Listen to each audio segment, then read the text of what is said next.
You're back. What's up? Welcome to Shadle's Table. My name is Josh Shadle. Today, we're going to continue showing you how to use this 9-inch Pilates ball.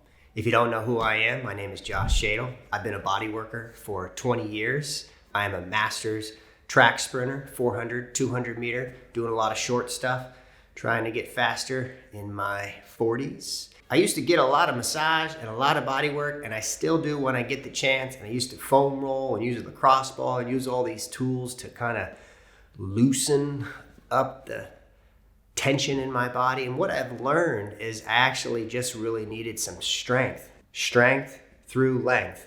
We are tensioning the body. The body literally is a system of tensional integrity. Today, I'm going to show you some exercises on how to strengthen your spine using this ball, strengthening your core, strengthening your back, and having a little bit of fun with it. All right, so first one I want to show you using the Pilates ball. These exercises are very difficult. We want to be able to articulate the spine. So a lot of times we're doing core and crunches, but we're never really lengthening and extending our spine under tension. Let me show you what I mean. So we want to take this ball and put it in our low back, pretty close to the sacrum or the top of the hips. And we're going to get into that crunch position, and we're going to contract and tense our core, our abdomen, and we can cross our arms, or we can put our hands behind our head. Like I said, these are very difficult, and you want to be taking in some big, deep breaths when you're doing these exercises. That will help you hold tension and brace your core. First exercise, so we're going to breathe in.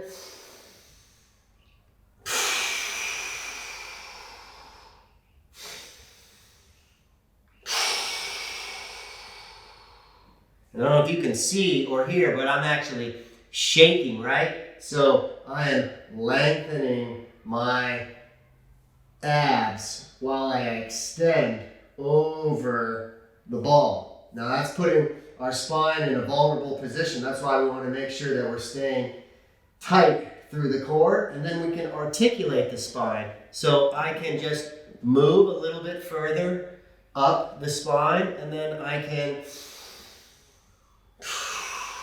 round over that ball. Feels really good. I can go a little bit further. Now we're getting to the mid-back thoracic area. If I want to get a little bit of a stretch or opening through the chest, I can bring my hands behind my back. Breathe in.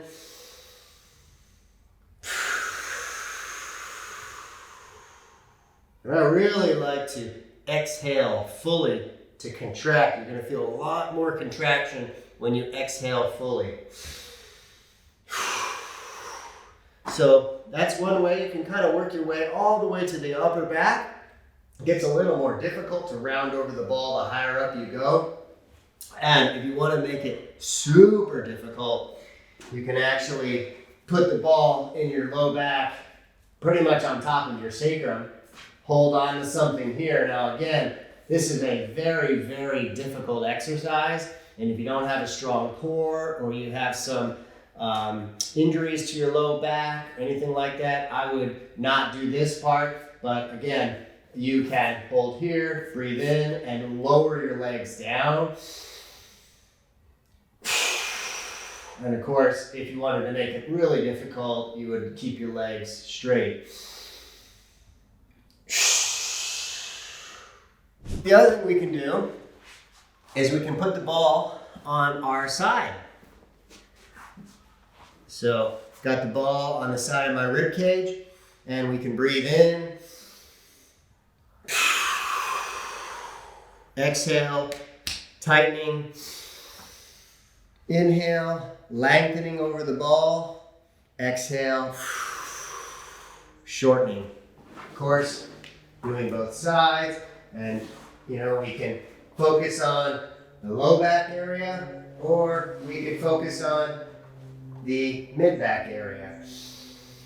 Inhale, lengthening. Exhale, shortening. That's another great exercise there. And lastly, what I would say would be have some fun with it. Connect those things. If you saw my other video with the hips, you can kind of throw some of those hip exercises in there and then connect those to doing the spinal articulations.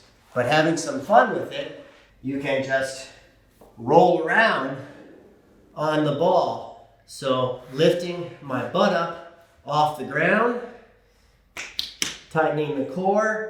So we're engaging our core and our glutes and our back, and I'm rolling onto one shoulder, rolling onto the other shoulder.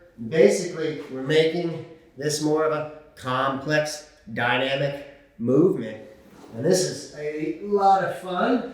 Feels really good because I'm rotating the spine and engaging the core and the back and the glutes. These were really, really hard. And over time, I've gotten stronger and these have gotten a lot easier. So try these. You can bridge up on the ball. It's really nice. And like I said, lastly, you could throw in some adductor exercises. We were playing around with the hips before in our last videos. We could do some of this stuff.